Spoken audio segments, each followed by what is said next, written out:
Are you frustrated with not enough hunting land? Is public land too crowded or too far away? In this video, I'm going to show you exactly what I do to secure virtually unlimited private hunting access. I'm Andre, and this is Hunt, Kill, Cook. Over and over again, I hear hunters tell me that they don't have enough land to hunt. They tell me things like, I've got to secure a hunting lease. Ugh, I refuse to pay good money for hunting access. What those hunters need is a strategy. Now be sure to stay all the way to the end where I reveal the number one thing that separates hunters that get permission from those who don't. My strategy, which has enabled me to hunt hundreds of acres of private land, can be boiled down into two parts. The first part is trust. The first step that I take before I ask any landowner to hunt is to send them a letter. Now, in this letter, I write out exactly when I'll be arriving at their house to have a conversation. The best thing I can do to start off on a good foot and to prove that I'm trustworthy is to show up on time when I say I'll be there. Another thing that you can do to establish trust is to offer to do some work. Owning land, especially good hunting land, requires a lot of work throughout the year, and being willing to recognize that, first of all, and second of all, help share the load with the work is one thing that you can do that set yourself apart from other hunters. I have cut firewood, I've cleared shooting lanes, I've planted food plots, I've cut down trees, I've helped repair old stands, I've done all kinds of stuff, and that has definitely helped me secure and keep my hunting permission. Establishing and earning trust isn't just a one-time thing that you do when you show up to ask a landowner for permission. It's a year-over-year, long-term relationship with the landowner that builds the best kind of trust. And so if you aren't quite there yet with the landowner, offering to hunt a different species other than your target, so if you're after white-tailed deer like I am, offering to squirrel hunt or rabbit hunt or shoot gophers or coyotes is a great way to establish trust with the landowner. If you can stick with following your word, only hunting the species that you've promised to hunt, leaving the property better than you found it, showing up on time, if you can do those things, that will go a really long way into building a long-lasting, trusting relationship with the landowner, and they would be hard-pressed to deny you permission to hunt your target species forever. The next part to establishing a trusting relationship is when you show up to have that conversation with the landowner is knowing exactly what you'll say. Which one do you think is better? Can I come and, I don't know, hunt your property sometime in the future? Or, hi, I'm Andre. I live right around the corner here, and I'm an ethical bow hunter. Would you be interested in having a conversation about me hunting your land this year? I know it might seem obvious, but having a clear and concise ask for the landowner can be a great way to set yourself apart from the other hunters who are asking for permission. Here's a little bonus tip when you're having the conversation with the landowner. It's not really part of my strategy per se, but it is a talking point that I try to work into the conversation. And that is finding landowners who don't like deer. Deer cause significant damage to crops.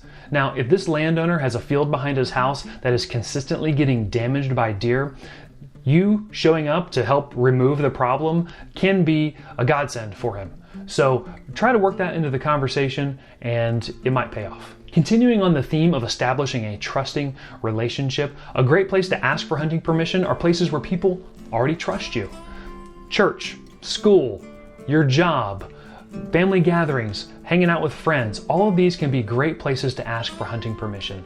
It's not immediately obvious, although they might know that you're a hunter, it's not immediately obvious to them that you're looking for new hunting property, so this could be a great place to go and prospect and bring it up, and who knows what can happen. I also wouldn't be afraid to bring up that you're looking for hunting property other places like the coffee shop or the gas station or grocery store or wherever. If you are anywhere where you can strike up a conversation with somebody, that might be a good opportunity to put the plug in there. Hey, I'm looking for a hunting property. If you know anybody, let me know. Let's focus on the big elephant in the room. You're going to hear no. When you send letters and you show up on time and you do all of the things that I've talked about already with establishing trust, it's inevitable still that you are going to receive a no. And that's okay. Be okay with hearing no. Please, when you get a no, be courteous and polite. You are representing all hunters to this landowner, and we kind of get a bad rap amongst landowners anyways, so do us all a favor and be kind, and it's okay if they tell you no, just thank them for their time and move on. Also, when you get a no, it's a good idea to ask if they know anybody else. This can be a great way to get a warm reference to another landowner who might be willing to give you permission. And when you do get a no and you move on, mark down that house for next year, because you're going to want to follow up with these landowners. Building trust is a process that happens over time. And so just because they rejected you this year, if you can continue to be consistent in showing up year after year, you're only increasing your likelihood of getting that yes on that property. Now there's a specific landowner where I go year after year and he always tells me no. And it's almost become a game to him where he says, make sure you come back next year so I can have the pleasure of telling you no. And that kind of stinks, but I still go because I am holding out the hope that one day he'll crack and give me that permission. The second part of my private land permission strategy is the most important aspect of getting a signed permission slip. But before we get there, if you want more content like this, please subscribe to our channel and like this video. When you do, you are helping get this information into more hunters' hands and helping our channel. At Hunt Kill Cook, we are dedicated to helping hunters secure more meat for their freezer and honoring God through the process. Thank you for your valuable time in watching this video. Okay, now the most important aspect of getting that signed permission slip. Here it is. Be persistent. Persistence is everything. You're going to hear no, and you're going to hear no more than once. If you've sent 2 or 3 letters, or you've knocked on 5 or 10 doors, and you've not gotten a signed permission slip yet, that's okay. Keep going. Don't give up. I've knocked on, 100 doors in my area to get the permission that I have. And it's been work. It is work, but it's all part of the game when you're hunting. And when you're getting into hunting, it can be a big obstacle to get over, but I promise you it's worth it. And the relationships that you build are also worth it. Landowners are great. Hang out with them, get to know them, get to know what bothers them, help them. And I promise you, you will not be disappointed. Something to help you be persistent is understand that you never know when the next yes is going to come from. If you knock on that door and some person, I don't know what stereotype, some tree-hugging hippie person opens the door, don't think in the back of your head, oh, well, here's a no. That is going to set the tone for the rest of the conversation. You never know where that next yes is going to come from or what kind of person it's going to be. Another thing that helps me stay persistent is understanding why I'm out there. I'm out there to secure meat for my family. And so that helps me keep going to the next door, write the next letter, have the next conversation, hear the next no. But you know what? The yes is right around the corner. And remember, they're not rejecting you, they're rejecting the idea of you. The idea of someone coming on to their property with a weapon that could kill something is kind of intimidating to some. And so they might just say, you know what, I'm not into that. I don't want anybody on my property with a gun or a bow. And that's okay, all right? They're not rejecting you outright. It's really just the idea of you. It's time for bonus tips. Bonus tip number 1, look for landowner hunter access programs. I know, it's a mouthful, but a lot of states have gone through the effort of finding landowners who are willing to allow hunters on their property. And then on their website, through some web app or whatever, they have made it able so that you can sign up and hunt on these properties. In Ohio, it's called the Ohio Landowner Hunter Access Partnership Program.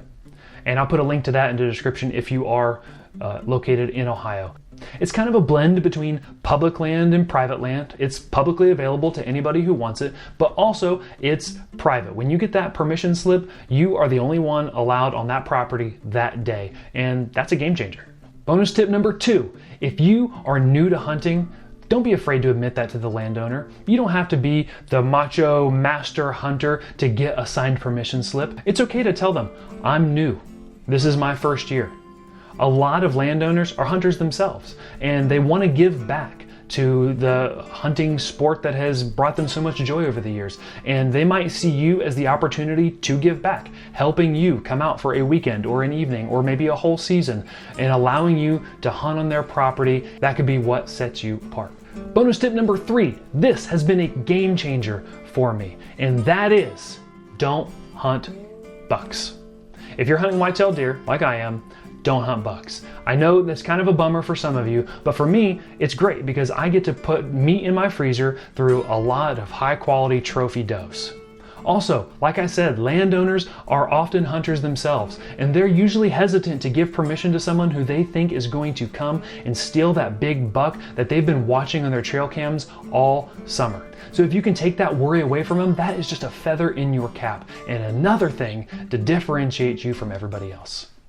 Bonus tip number 4, don't be afraid to hunt small properties. Small properties hold deer just like big properties do. If you go to Google Maps or Onyx like I do and you're looking and you're only targeting properties of over 100 acres, 300, 400, 500 acres, you are probably going to get a lot of no's. Those properties have a lease already established on them or already covered in hunters. So look for those small honey hole properties, the 20, 30, 40, 50 acre properties that they still hold deer. You can still have a great hunting season on these smaller properties, but maybe have been overlooked by the rest of the horde.